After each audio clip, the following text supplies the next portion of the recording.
When I first started real estate, my very first transaction, we had the home inspection and it lasted for 8 hours. And I was like, oh my God, is this every single home inspection? This is horrible. That's how I started off, but luckily they're not all that long. At least you got the worst one out of the way first. I did. Well, most normal inspections though are somewhere in that 2 to 3 hour range, which is a much more manageable time frame, I think. Right, 2 to 3 hours is more typical. Sometimes if you have a condo or a smaller property, they're gonna be a little bit quicker.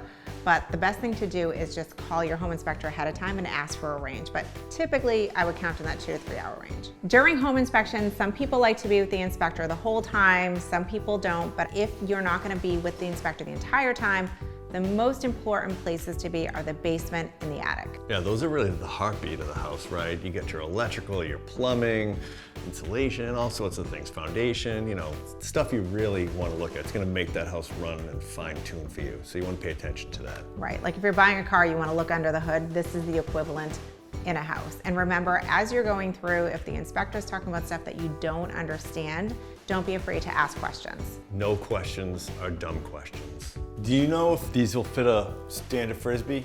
When you get a home inspection report, it can be like getting something in a foreign language and trying to translate it. Like it can be very daunting if you don't understand it. And also very scary because now you have this big document that tells you all the things that are wrong with your house.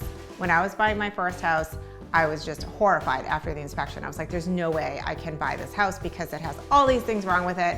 And then the inspector turned around and said, this is a great house. And I was like, but you just told me all these things that are wrong. So what I do after every home inspection is I have my clients ask the inspector, what are the biggest concerns with this house?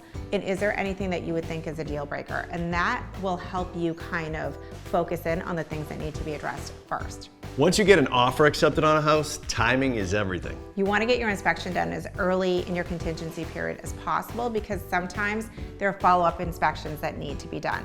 If you're going to do a radon test, sometimes you need 3 or 4 days for that to be done. I recently had a client with an inspection where there were some potential issues with the chimney, so then we had to have a separate chimney inspection. Sometimes an electrician has to come in or a roofer. So you have to remember that the home inspection is kind of going through the property.